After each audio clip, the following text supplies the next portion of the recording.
The Japanese inline-six powerhouse that, in the words of Jesse, would decimate all. You know what? This will decimate all after you put about 15 grand in it or more. The engine that produces the lovely, lovely sound that we get from not only the Supra, but everything else that it was jammed into as well. What's up everybody, Gels from Fitment Industries, and today on this episode of the Build Sheet, we are going to be going over and diving in head first into why we are just so damn obsessed with the 2JZ.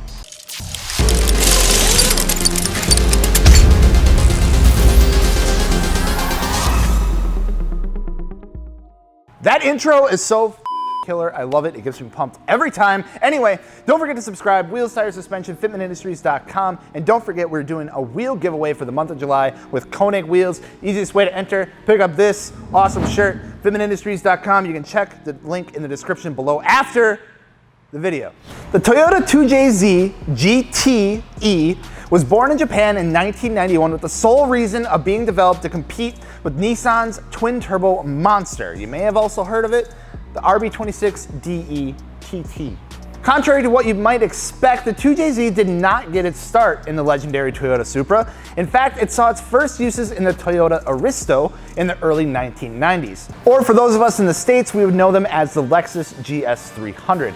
Of course, soon after, the 2JZ GT-E found itself in the engine bay of the A80 Supra with the 3-liter inline-6 sequential turbo, eventually pumping out 326 horsepower from the factory. And this was a huge deal at the time. With the Mark IV Supra being able to pull a 0 to 60 in less than 5 seconds, the car was quick, for lack of a better term. But we're not here to talk about the Toyota Supra, unfortunately. That's something we can save for another time. But what we are here to talk about is why everyone is taking these almost 30-year-old engines from Japan and slapping them into every other car out there. Well, let's take a look into what the 2JZ all offers straight from the get-go. It's got a decent amount of horsepower right off the bat. Nothing crazy by today's standards, but definitely enough for what it was at the time. It's got dual overhead cams, 4 valves per cylinder, and a bore-to-stroke ratio of 1:1 to keep the power going all the way from the low end to high end with the help of the sequential turbo setup. So right away, there's a lot going on for the engine, but the true potential and true reason why we as car enthusiasts absolutely love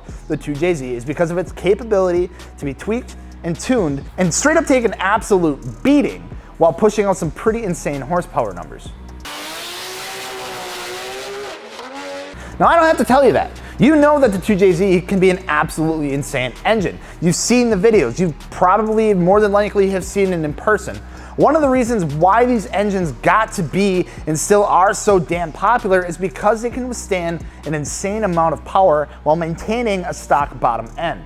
From factory, the bottom end comes toting a forged steel crankshaft held rock solid in place by 7 absolutely massive main bearings. This paired with the engine's fully closed deck and forged connecting rods mean that the 2JZ GT-E is capable of pushing close to 800 freaking Johnnies on stock internals.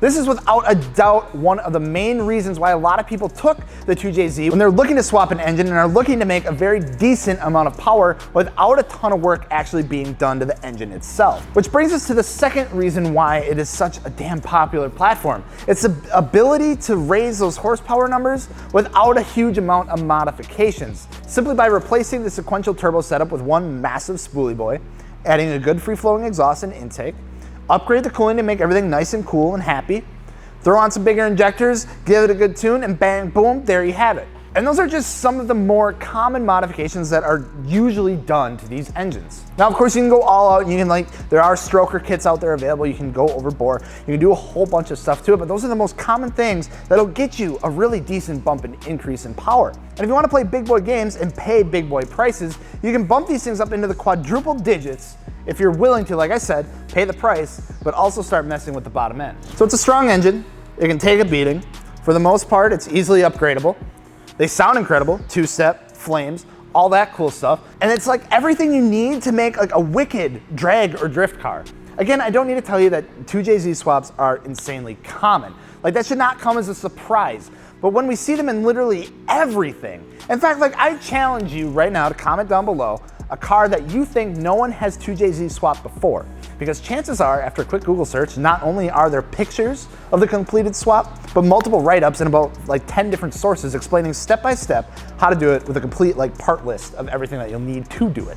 The 2JZ is without a doubt one of the most iconic engines to have come out of the JDM in recent years, and will more than likely be being transplanted into S13s and 350Zs for many more years to come. It is now easier than ever to do one of these swaps with not just aftermarket companies, but enthusiasts manufacturing and selling essentially plug and play wiring harnesses and ECUs to do the swap to your car by themselves. The only true downside to all this is that, like everything else in the world, especially car related, especially anything related to JDM, is that because the demand and the watts of these things are just so high, it's caused not only the price of the engines to increase over the years, but the parts to go with them as well. If you do end up finding one for sale, you may want to take some extra time doing some research on the specific engine. If possible, maybe get a chance to go in and look it over. Because due to the high demand for these engines in recent years, importers are snagging up every single one that they can get their hands on. Usually the engines are compression tested if the place importing it is decent, but that is usually about it. It is always a bit of a gamble when buying a used engine such as a 2JZ because you don't really quite know the life that it lived beforehand.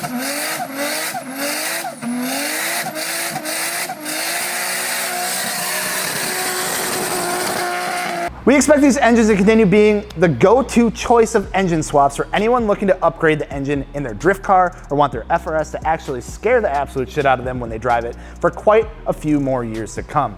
The only reason I could see this engine start to fade away is purely the cost of not only the engine itself, but the maintenance that will end up going with it. When they start to get used up and junked and become more rare and the prices become too high for someone to warrant throwing it in their race car, it'll more than likely just end up being more of a museum piece. So go ahead and let us know your thoughts on the Toyota 2JZ engine and when you think that we'll eventually end up seeing them start to fade off or if they'll just stick around forever. But just let us know down in the comments below. I'm Giles from Fitment Industries. Don't forget to subscribe. Wheels, tires, suspension, fitmentindustries.com. And of course, don't forget to go ahead and pick up your Koenig giveaway shirt for the month of July. Get entered in to win a free set of wheels. You can check the description below. But I'm Giles. We'll see you later.